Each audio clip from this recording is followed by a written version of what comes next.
Welcome back, dear students. Myself Pushpa teacher.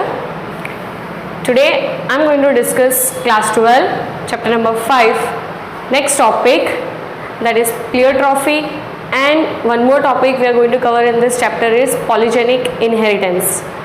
First we'll discuss about pleiotropy.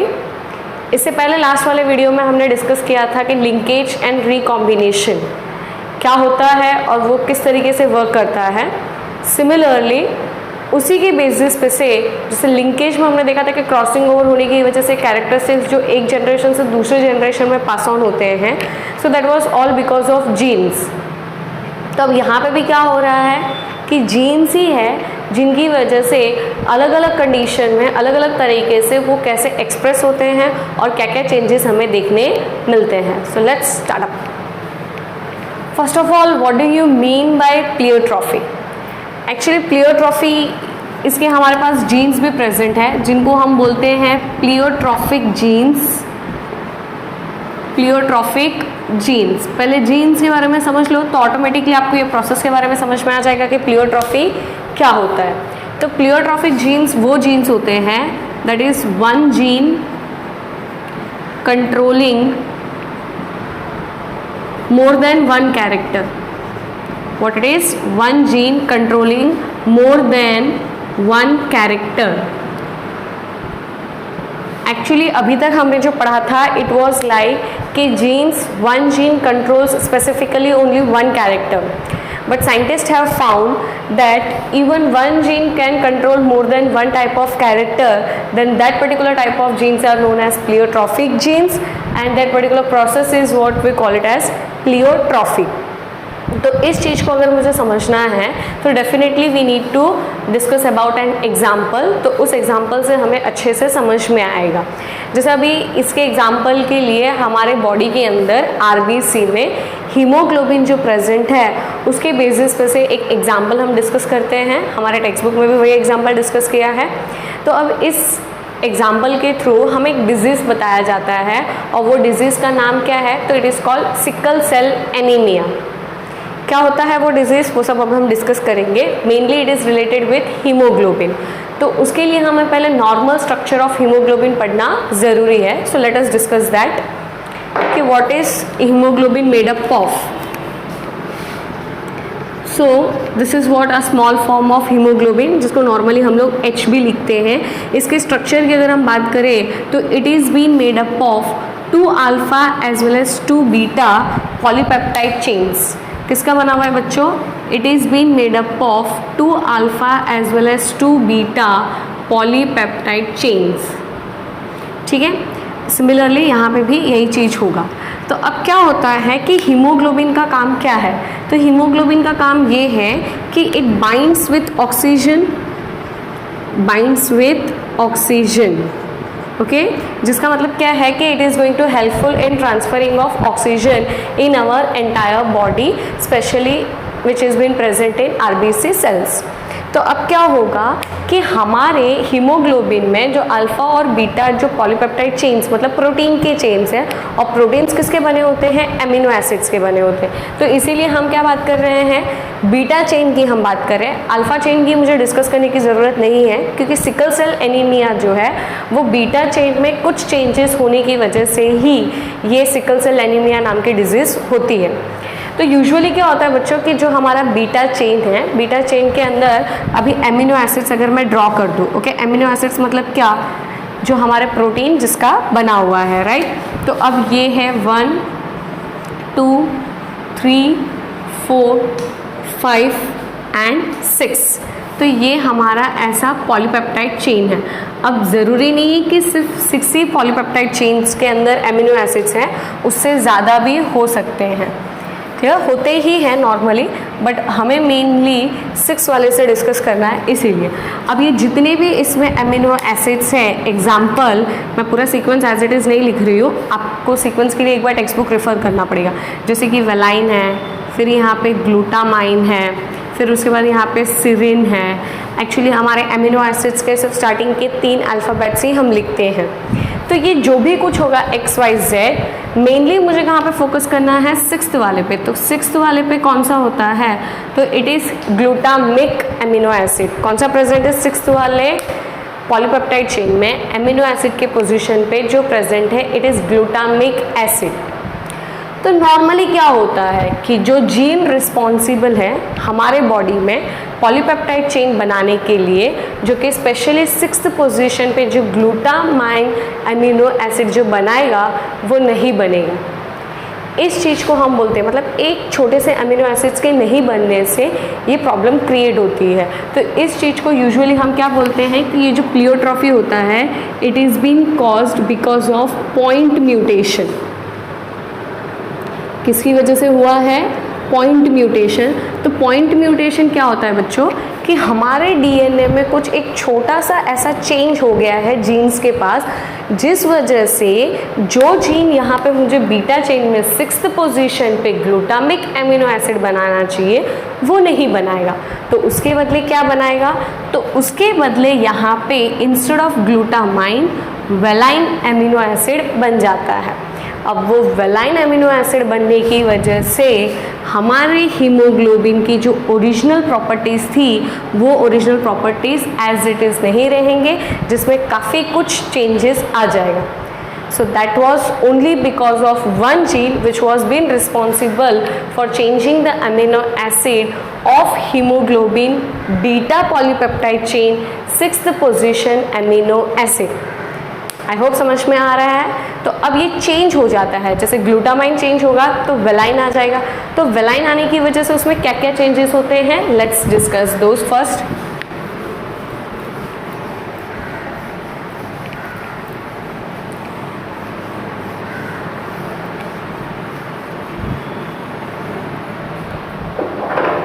तो हमने क्या बोला कि जैसे अभी यहाँ पे 6th पोजीशन पे वो चेंज हो जाएगा, तो चेंज होने की वजह से हीमोग्लोबिन का जो स्ट्रक्चर है वो स्ट्रक्चर चेंज हो जाएगा। Haemoglobin structure gets changed. अब हीमोग्लोबिन का स्ट्रक्चर चेंज हो रहा है, ये पहला चेंज है जो एक जीन की वजह से हो रहा है। दूसरा, RBC shape will also change. RBC cells shape will also change। अब कैसे चेंज होगा? ओके हम क्या बोल रहे हैं यहाँ पे कि जैसे मेरे पास हीमोग्लोबिन था, हीमोग्लोबिन में मेरे पास क्या थे, तो 2 अल्फा और 2 बीटा पॉलीपेप्टाइड चेन थे। अब पॉलीपेप्टाइड चेन किसके बने होते हैं? एमिनो एसिड्स के बने होते हैं। तो उसमें जो बीटा चेन है मेरे पास, उस बीटा चेन में 6th पोजीशन पे जो ग्लूटामाइन एमिनो एसिड है वो चेंज हो रहा है और उसकी जगह पे क्या बन रहा है? वेलाइन बन रहा है।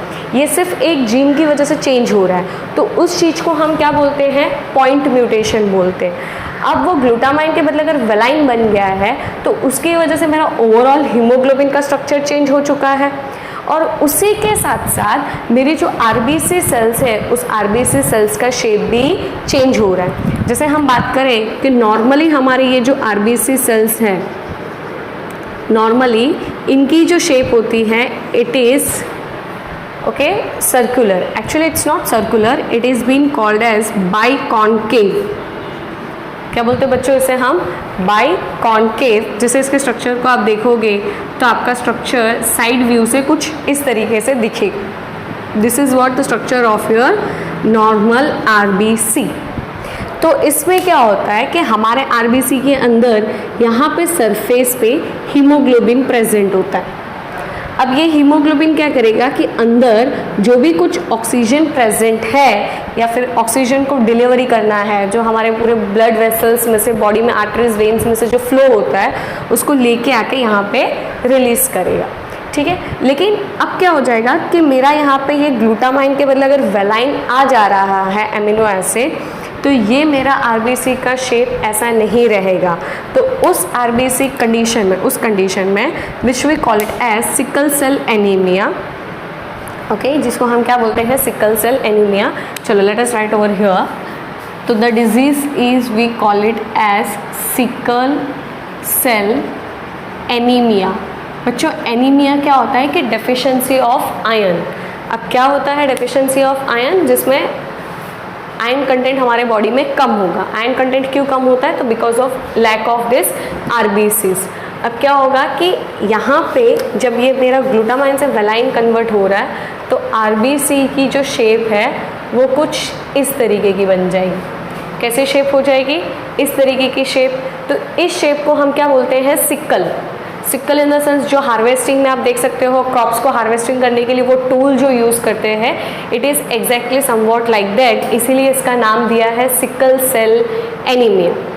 क्लियर?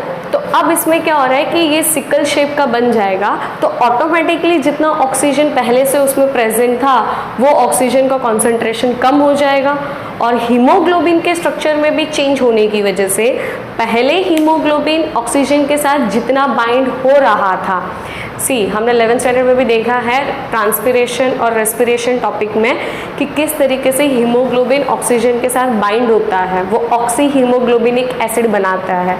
तो वही चीज़ हम यहाँ पे बोल रहे हैं कि जो मेरा सिकल सेल है उसमें ऑक्सीजन का कॉन्सेंट्रेशन कम हो जाएगा और हीमोग्लोबिन के स्ट्रक्चर चेंज होने की वजह से वो ऑक्सीजन के साथ भी उतना बाइंड नहीं होगा जितना पहले की वो बाइंड हो रहा था। तो ये सब किसकी वजह से हुआ? Because of change of amino acid in beta polypeptide chain of haemoglobin. तो एक जीन के चेंज होने की वजह से दो और दो से ज़्यादा कैरेक्टरिस्टिक्स का चेंजेस हुआ है। तो इसी चीज़ को हम क्या बोलते हैं? इन जीन को बोलेंगे प्लियोट्रॉफिक जीन्स और उस पर्टिकुलर प्रोसेस को बोलेंगे हम प्लियोट्रॉफी। समझ में आया? तो अब इसी सिकल सेल के बेसिस पे से मुझे और कुछ आपके साथ डिस्कस करना है। जैसे कि हम जेनेटिक कॉम्बिनेशन की बात करते हैं बच्चों, genetic combination in the sense जो हम लोग जीन्स की बात करते हैं, जीनोटाइप की, तो यूजुअली क्या है कि हीमोग्लोबिन के साथ समझो कि it is a person who is not having any type of deficiency, जिनको कोई भी टाइप की डेफिशिएंसी नहीं है। अगर उनको कोई भी टाइप की डेफिशिएंसी नहीं है तो उनके बॉडी में जो जीन्स प्रेजेंट होंगे, हमें पता है कि genes are always present in pair, that is alleles हम जो बोलते हैं, तो उनके पास ऐसे अलील्स प्रेजेंट होंगे। मतलब उस पर्सन के जितने भी आरबीसी सेल्स हैं वो नॉर्मली बाइकॉन्केव शेप का होगा और हेमोग्लोबिन के स्ट्रक्चर में भी कोई चेंज नहीं होगा और आरबीसी भी चेंज नहीं होने की वजह से ऑक्सीजन कैरिंग कैपेसिटी रिड्यूस नहीं होगी। इसके अलावा अब दूसरा अगर हम केस देखते हैं, दिस इज केस 1।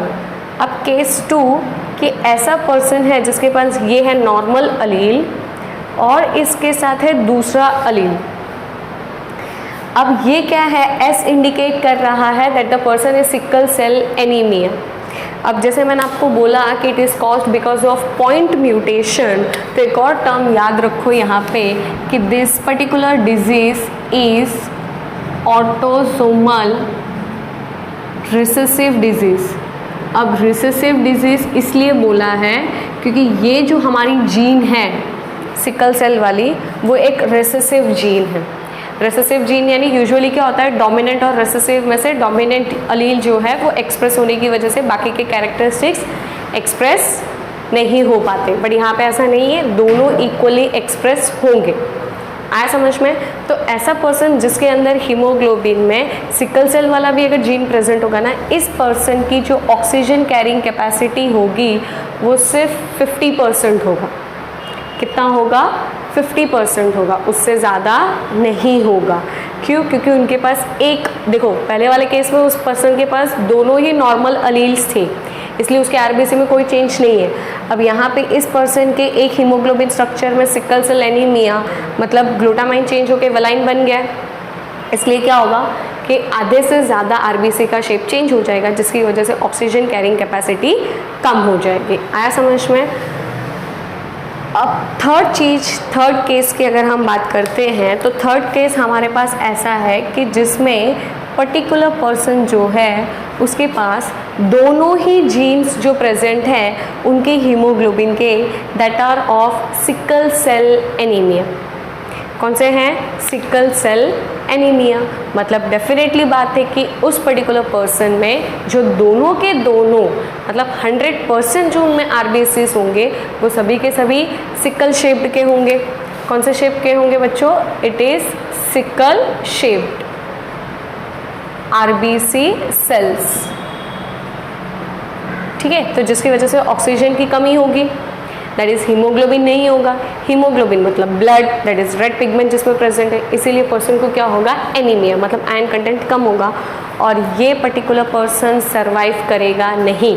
पर्सन की इमीडिएटली डेथ हो जाती है, ठीक है। So this condition in case if any person is having, he और she will not at all survive, ठीक है। इसमें 50% चांसेस हैं उनको बहुत ज़्यादा ऑक्सीजन की कमी होगी। लेकिन हम बोलते हैं ना कि हर चीज़ में कुछ एडवांटेज होता है, तो कुछ ऐसा ही एक एडवांटेज हमने इसमें देखा कि those persons who are having this sickle cell anaemia, that means they are having pleiotropic gene which changes the hemoglobin structure, these are prone to malaria. Malaria से ये लोग इजीली सर्वाइव कर सकते हैं। क्यों? क्योंकि मलेरिया के अंदर जो मॉस्किटो, फीमेल एनाफिलिस जो मॉस्किटो होता है, वो जो बॉडी में एंटर होगा, स्पेशली वो किस पे अटैक करता है? आरबीसी सेल्स में। तो यहाँ पे तो क्या है कि हमारे आरबीसी सेल्स नॉर्मल होने की वजह से इजीली उसके अंदर फीमेल एनाफिलिस मॉस्किटो आ सकता था और ऑक्सीजन को यूटिलाइज करके सर्वाइव कर सकता था।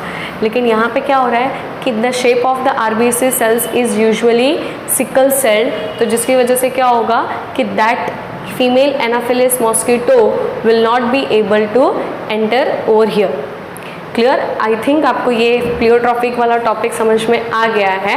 अब हम नेक्स्ट टॉपिक डिस्कस करते हैं, दैट इज़ पॉलीजेनिक इनहेरिटेंस। तो अब हम जो करने वाले थे, हमने प्लियोट्रॉफी और प्लियोट्रॉपिक जीन्स क्या होते हैं वो डिस्कस कर लिया है, तो डिस्कस करेंगे पॉलीजेनिक इनहेरिटेंस। बच्चों अब हेडिंग पे से क्या पता चल रहा है? Poly. Poly means what? Many, and genic means what? Something related to genes. Inheritance which are being responsible for passing characters from one generation to another generation, that's what we call it as inheritance. तो अब यहाँ पे polygenic inheritance का मतलब क्या है?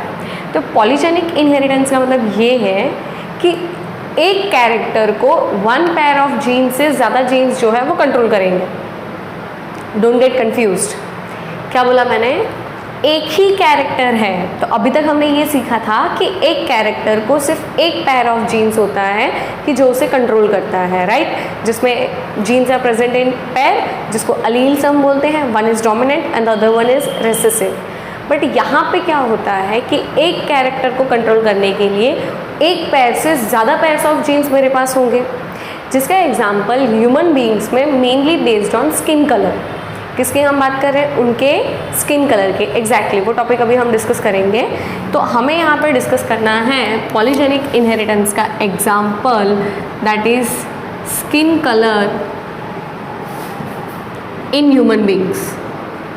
In human beings, understood? ठीक है। तो ये एग्जाम्पल में अब हम क्या बोल रहे हैं कि ह्यूमन बींग्स में बच्चों जो स्किन के कलर को जो कंट्रोल करते हैं वो है हमारे पास टोटल 3 पेयर ऑफ जीन्स, जिसको हमने रैंडमली नेम देके आपको समझाया जा रहा है, that is AA, BB, CC। अब आपको पता है कि अगर ये AA है, that means this is an allele, this is an allele, again this is 1 and this is 1। तो आप देख सकते हो कि टोटल मेरे पास कितने हैं? 1 2 3, मतलब 3 पेयर ऑफ अलील्स है which is controlling only 1 character. And क्योंकि यहाँ पे कैपिटल में लिखा है, so these are my dominant alleles. अब इसी का दूसरा फॉर्म होगा मेरा, जो कि रिसेसिव फॉर्म होगा, जिसको हम क्या लिखेंगे? Small a, small b and small c। Again this is also having 3 pairs of alleles, and this is what in terms of expression these are recessive. Clear आपको? मतलब क्या हुआ? कैरेक्टर क्या है मेरे पास? Skin colour. इसमें जीन्स क्या है मेरे पास? तो 3 पेयर ऑफ जीन्स है, ये डोमिनेंट है और ये रिसेसिव है। पेरेंट के अंदर कौन से जीन्स है और ऑफस्प्रिंग में कौन से जीन्स गए, जिस बेसिस में से ऑफस्प्रिंग में कौन से कैरेक्टरिस्टिक्स डेवलप होंगे। यस और नो? यहाँ तक समझ में आ गया? तो इसके अभी हम क्रॉसिंग ओवर करवाते हैं कि नेक्स्ट जनरेशन में क्या क्या कैरेक्टरिस्टिक्स मिलेगा। तो इससे पहले कि मैं क्रॉसिंग ओवर करवाऊँ, मैं आपको कुछ समझाना चाहती हूँ कि जैसे बच्चों अभी हम यहाँ पे बात कर रहे हैं कि जीन्स की, तो केसेस क्या हो सकता है कि ऐसा हो सकता है कि पर्टिकुलर बच्चे के अंदर सभी के सभी जीन्स जो है वो डोमिनेंट हो। अब यहाँ पे क्या हो रहा है कि ये अलील है, आप पैर की बात करते हो तो इंडिविजुअली कितने होंगे मेरे पास? 6 जीन्स। कितने हैं? 6। अगर ये 6 के 6 डोमिनेंट होंगे तो क्या होगा? उसका हाफ अगर 3 डोमिनेंट होंगे तो क्या होगा, और उसका टोटली हाफ दैट इज 0 अगर डोमिनेंट होगा तो क्या होगा। उसके लिए हम एक टेबल बना लेते हैं। तो जैसे कि मैं आपको बात कर रही हूँ कि यहाँ पे टोटल 6 डोमिनेंट जीन्स होंगे, फिर 5 डोमिनेंट जीन्स हो सकते हैं, सॉरी दिस इज डोमिनेंट तो हम डी लिख लेंगे, फिर 4 डोमिनेंट होंगे और 3 डोमिनेंट होंगे, 2 डोमिनेंट होंगे, 1 डोमिनेंट होगा एंड देन कम्स 0। ठीक है, तो अब इसमें क्या होता है कि इन केस मेरे पास अगर 6 डोमिनेंट जीन्स है तो ये जीन्स जितना ज़्यादा आपके बॉडी में डोमिनेंट रहते हैं तो उतना ज़्यादा आपके अंदर पर्टिकुलर सब्सटेंस का सिक्रीशन होता है जिसको हम बोलते हैं मेलानिन। क्या बोलते हैं हम, मेलानिन। तो melanin is again a hormone which is been produced by the genes. तो जितना ज़्यादा मेलानिन प्रोड्यूस होगा पर्टिकुलर पर्सन का कॉम्प्लेक्शन उतना ज़्यादा डार्क होगा। तो क्या होता है, अगर 6 के 6 जीन्स आपके पास डोमिनेंट है तो उसमें मैक्सिमम मेलानिन का प्रोडक्शन होगा। क्योंकि मैक्सिमम मेलानिन का प्रोडक्शन होगा तो पर्टिकुलर पर्सन का कॉम्प्लेक्शन कैसा होगा, so that is going to be darkish. Darkish मतलब डार्क।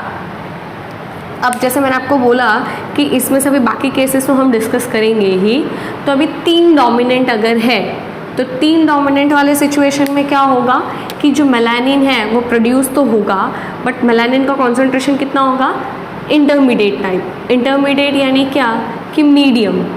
ठीक है, इंटरमीडिएट अमाउंट ऑफ मेलानिन का प्रोडक्शन यहाँ पे होगा।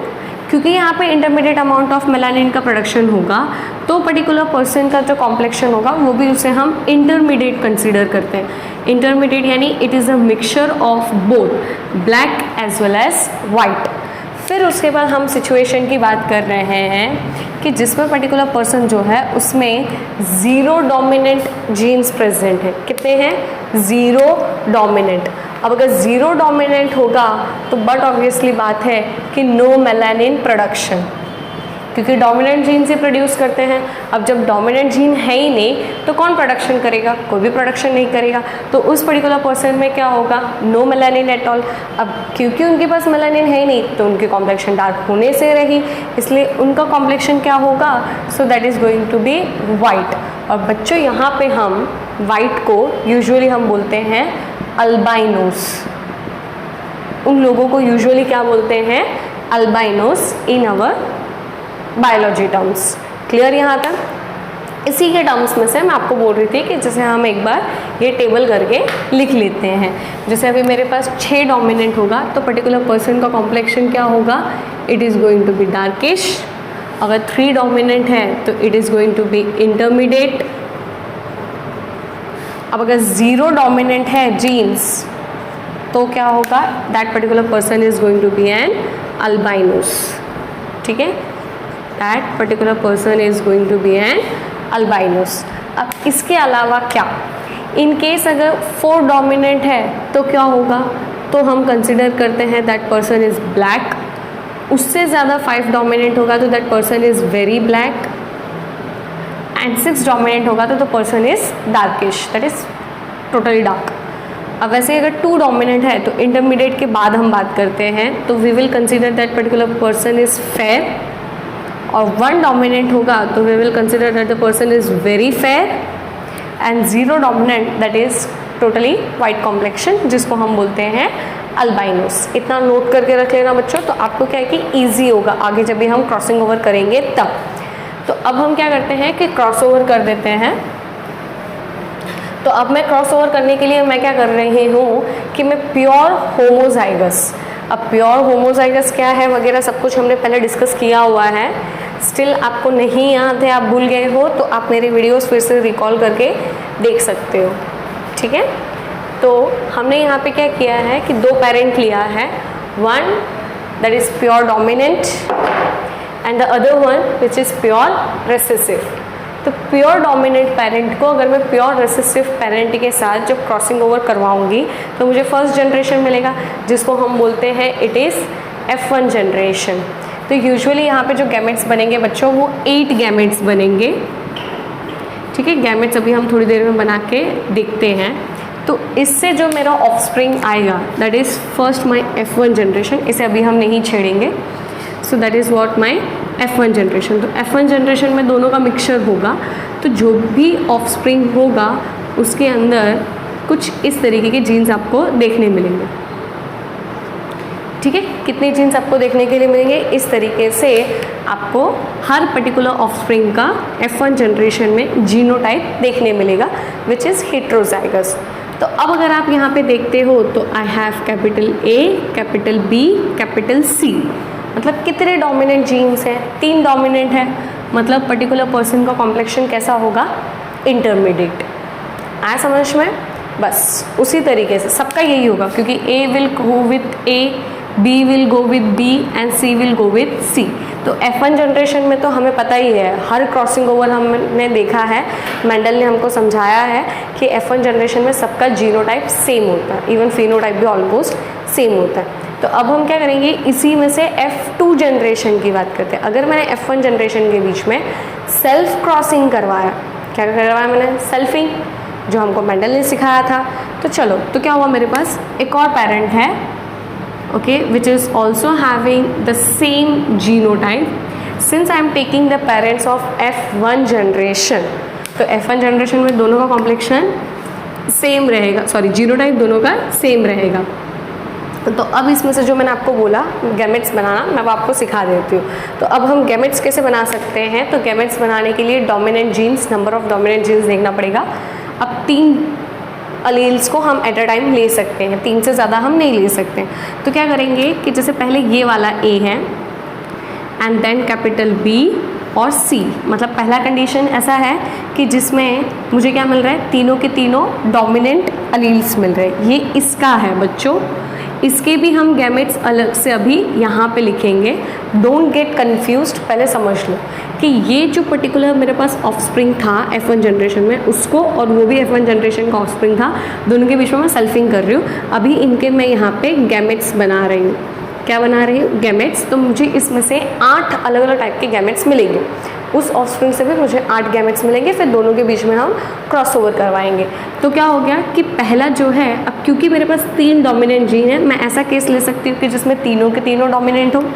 उसके बाद मैं दूसरा केस लेती हूँ कि जिसमें 2 डोमिनेंट हो। तो 2 डोमिनेंट में मैंने क्या किया कि पहला A को डोमिनेंट रख दिया, B एंड C रिसेसिव है। सॉरी, 2 डोमिनेंट लेने थे ना हमको, तो हम C को भी डोमिनेंट ले लेते हैं। तो 2 डोमिनेंट हो गए। इसके बाद हम क्या करेंगे, that is B and C, फिर से 2 डोमिनेंट हो गए। इसी में से हम बना रहे हैं, ठीक है। पहले तीनों के तीनों डोमिनेंट, फिर यहाँ पे 2 डोमिनेंट, फिर यहाँ पे 2 डोमिनेंट। एक और कंडीशन हमारे पास आया, यहाँ पे भी 2 डोमिनेंट। कितने? 4 गैमेट्स बन गए आपके। अब क्या करते हैं, 1 डोमिनेंट हम देखते हैं। तो 1 डोमिनेंट में क्या करेंगे, सबसे पहले A, फिर B और C रिसेसिव है। फिर वैसे ही B dominant, A and C is recessive. फिर उसके बाद यहाँ पे चलो हम लिख लेते हैं इसी से आगे, now A as well as B। अब C जो है वो डोमिनेंट है, बन गया। 3 डोमिनेंट है, 2 डोमिनेंट हो गए, ठीक है। This is small one. फिर उसके बाद एक ही डोमिनेंट है, यहाँ पे भी और यहाँ पे भी। अब क्या कंडीशन होगा, कुछ भी डोमिनेंट नहीं। तो टोटल कितने गैमेट्स बन गए बच्चों? 8 गैमेट्स बन गए। देखो 1 2 3 4 5 6 7 8।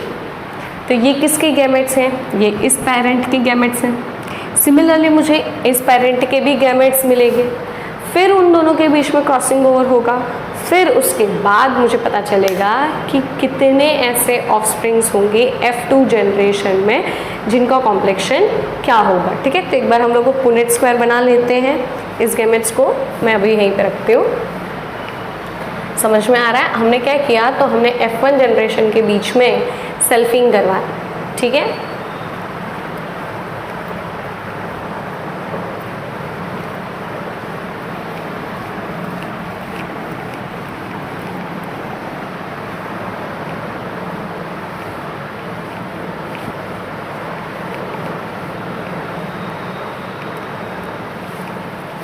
ओके तो हमारे पास टोटल कितने हैं? 8 है ना। तो हमें 8 ब्लॉक्स बनाना पड़ेगा। दैट इज़ 1 2 3 4 5 6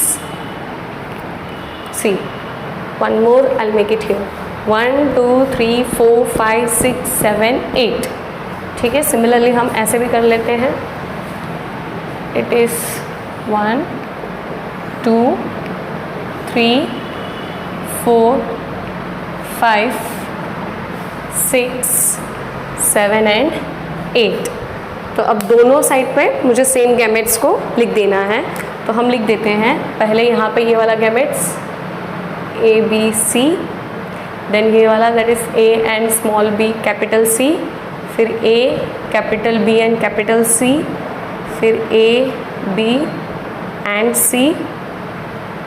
यहाँ पे है मेरे पास ए बी एंड सी, फिर ये A capital B and small C, फिर यहाँ पे है A B and capital C, और यहाँ पे है ए बी सी. देख सकते हो 1 2 3 4 5 सॉरी 1 2 3 4 5 6 7 8 सारे ऑफस्प्रिंग्स आपको पता चल गए. अब सिमिलरली थोड़ा मैं इसको रफ कर लेती हूँ ताकि आपको कंफ्यूजन ना हो. ठीक है, तो अब सारे सेम गैमेट्स मुझे यहाँ पे भी मेंशन करना पड़ेगा. तो इट इज़ व्हाट, पहले हमने जो कैपिटल लिए थे 3, फिर मेरे पास 2 कैपिटल है. ठीक है, this is capital C. Confuse मत हो जाना सी के लिए. अगेन यहाँ पे A and this is capital B और कैपिटल सी, और यहाँ पे क्या हुआ, it is capital A capital B and small C. 3 capital 2 capital 2 capital 2 capital. अब एक एक कैपिटल आएगा हमारे पास. ठीक है, and then here A B और सी, और यहाँ पे ए बी सी. तो अब क्या होगा कि बच्चों अगर मैं क्रॉस करती हूँ तो मुझे यहाँ पे गैमेट्स मिलेंगे. मैं एक आपके लिए सैम्पल लिख के दिखा देती हूँ. जो नॉर्मल हम लोग पुनेट स्क्वायर बनाते हैं वैसा ही है, कुछ ज़्यादा कॉम्प्लिकेटेड नहीं है. तो इसको मुझे इन 8 के साथ क्रॉसिंग करवाना है. तो अभी यहाँ पे मुझे क्या मिलेगा, capital A capital A capital B capital B capital C capital C. अब यहाँ पे क्या मिलेगा मुझे, चलो मैं दूसरे कलर से लिख देती हूँ आप लोग के लिए. So that is capital A but capital B small B, क्योंकि यहाँ पे स्मॉल बी है, और यहाँ पे capital C and capital C. तो आप देख सकते हो कि इसमें सिर्फ और सिर्फ 5 ही डोमिनेंट है, क्योंकि ये एक जो है ये रिसेसिव है. मतलब यहाँ पे क्या हुआ कि 6 डोमिनेंट हुए, और यहाँ पे क्या हुआ तो 5 डोमिनेंट निकला, क्योंकि ये वाला एक रिसेसिव. वैसे हमें पूरा टेबल फिल करते जाना है. एक्चुअली ये गैमेट्स लिखेंगे तो बॉक्स हमें बहुत बड़े बड़े चाहिए, बट बोर्ड को कवर करने के लिए मैंने छोटा लिखा. तो जैसे अभी हम नॉर्मली सिर्फ डोमिनेंट की बात करते हैं, यहाँ पे 3 और यहाँ पे 2, तो यहाँ पे 5 डोमिनेंट है. Similarly 3 + 2 again 5, 3 + 1 that is 4, 3 + 1 4, 3 + 1 4, and here it's only 3. तो ऐसे जब हम पूरा टेबल इसका फिलअप कर देंगे, आप देख लेना और आप खुद फिलअप करना है इसको, तो आपको पता चलेगा. तो फिर जाके हम यहाँ से इसको कंपैरिजन करेंगे. दैट इज़ ये वाला जो ऑफस्प्रिंग होगा 6 के 6 डोमिनेट होने की वजह से उसका जो फिनोटाइप है वो क्या होगा, सो दैट इज़ डार्किश. उसके बाद आप देख सकते हो 5 डोमिनेंट है तो वेरी ब्लैक, उसके बाद 4 डोमिनेंट है तो ब्लैक, उसके बाद 3 डोमिनेंट है तो इंटरमीडिएट. जब आप पूरा ये टेबल फिल करोगे, एक्चुअली यहाँ पे मेरे पास कितने हैं 8 गैमेट्स है ना, 8 × 8 मुझे कितने 64 ऑफस्प्रिंग्स मिलेंगे, बिकॉज 8 8 = 64. तो 64 ऑफस्प्रिंग्स में से कितने 6 डोमिनेंट वाले हैं, कितने 5, कितने 4, कितने 3, उस हिसाब से हमें कैलकुलेशन करके फिनोटाइप और जीनोटाइप रेशियो लिख देना है. So this is what to call it as polygenic inheritance.